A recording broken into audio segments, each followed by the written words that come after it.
In this video, I'm going to tell you why the Sony ZV E10 is good enough to buy and shoot your videos and photos on.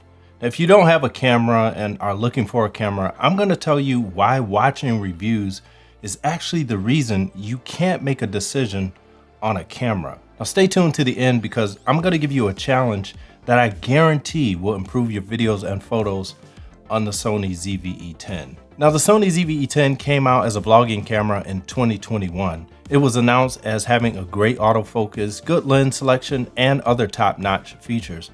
But what about all these new cameras like the Sony ZV E1, the Sony FX30, and the rumored Sony A6700? Well, here's the truth. Most cameras nowadays are more than enough to fulfill your needs.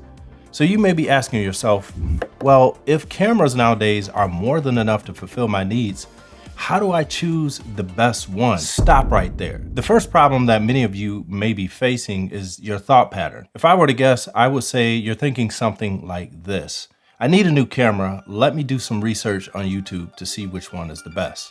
So you log on to YouTube, you type in best camera and see all kinds of thumbnails and people holding up cameras like this,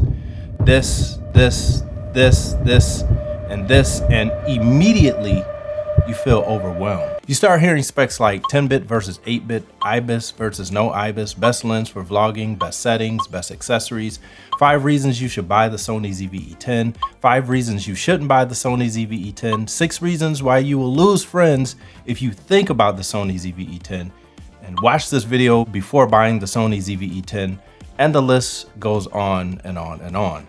Well, with all this confusion, you think to yourself, there has to be a way to narrow this down. So instead of looking at cameras, you start to look at how many subscribers each YouTuber has and rank them based on that number. Then once you narrow that down, you find that the YouTuber you picked has 100 videos comparing all kinds of different cameras.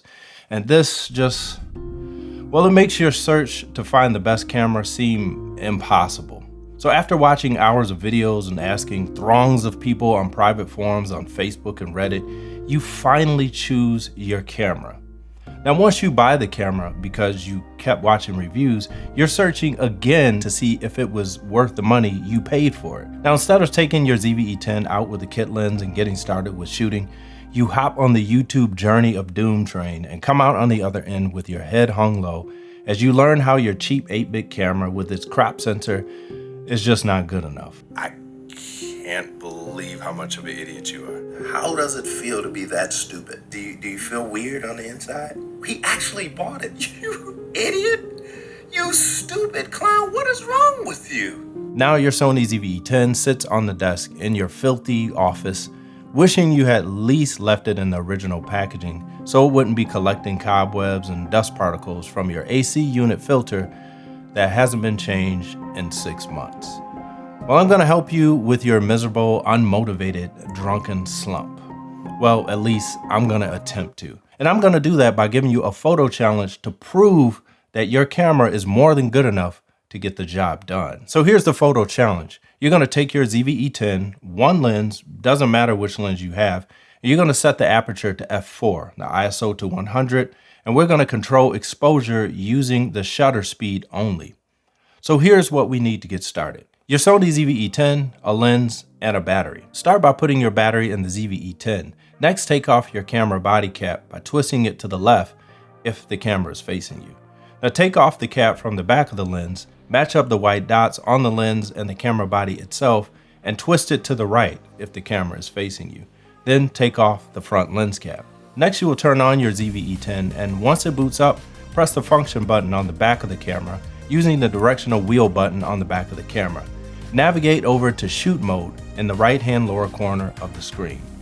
Scroll the wheel till you get to M for manual exposure. Next, you will press the center button to confirm your selection. Navigate over to your picture profile and make sure it's turned off. Navigate over to white balance, select it, and scroll all the way down until you get to C temp filter. Once highlighted, press the right arrow key to highlight the color temp value. Now, using the up and down arrows, you will set your white balance to 5600 Kelvin. This will give you a natural white balanced image. Next, press the menu button. You'll then select camera option 1 on page 1 of 11. Now the first option will be file format. If this option is grayed out, make sure you are in camera mode and not video or S&Q mode. Again, you can use the button on top of the camera to change your mode to camera mode.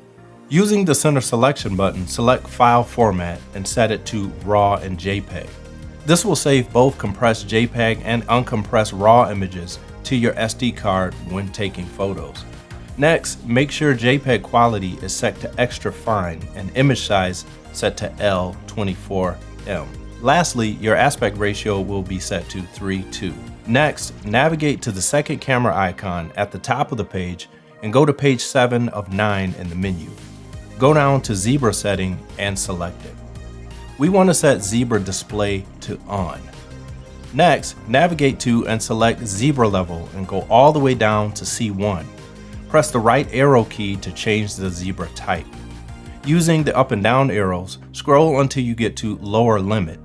After lower limit is highlighted, press the right arrow to highlight the limit number and use the up and down arrows to change the limit number to 94 plus. Now press the center button to accept the settings. Now that your zebras are set up, you'll see a zebra pattern over any other areas that are above the 94 IRE limit we just set up. Now I'll go over zebras and how they work on another video. So now that we have all the background settings ready to go, let's now set up your settings for the challenge. Now remember, we are now in manual mode and we can control everything ourselves. Now if you want to go back to automatic mode, simply press the function button, navigate over to shoot mode, and select Intelligent Auto or any other auto and semi-auto mode you want. Here's the settings we're going to use in manual mode. We want to set our aperture at f4. Do this by turning the silver knob at the top of the ZV E10 until you see f4. Next, we're going to set our ISO to 100 using the dial on the back of the camera. Press ISO and turn the scroll wheel until we get to 100, then press the center button to lock in the settings. Now you'll only be using the shutter speed to control the exposure of your picture. The exposure is how bright or dark the picture is. Now if you took your camera outside, you may notice that your zebras are starting to show up. Now whatever parts of your picture has zebras on them, they're overexposed and you need to speed up your shutter to cut down the amount of light coming into the camera. Now you do this by turning the wheel on the back of the camera until the zebras go away. Now remember, the faster the shutter speed is, the less light you're letting in. Now also keep in mind that you are also cutting down on the amount of time the shutter stays open. This means that you can freeze action without blurring it. Now if you want to learn how shutter speed works, then check out the video up here somewhere. Now the challenge is to use these settings for at least a day or two and go around shooting. Now feel free to shoot outside and inside your house, but keep in mind you're only using shutter speed to control your exposure. Now indoors, you may find that you don't have enough light to get decent exposure. So you can slow your shutter down, but keep in mind that if your shutter speed is very slow, you will start to get blur on any image that is moving while the shutter is capturing light. Now this includes if you're moving the camera around as well, so you're gonna wanna try to hold that steady. Now, if you need to add light, grab a lamp or some type of light source to light up your scene. And just like that, believe it or not, you're learning how to take better photos.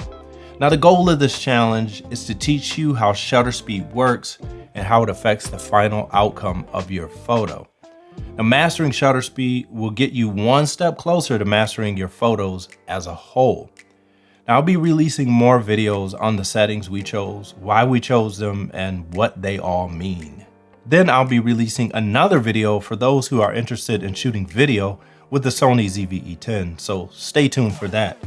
You won't want to miss it. Now, if you have any questions or feedback or positive comments, then put them below. But until next time, I'll holla at y'all later. I'm out. Peace.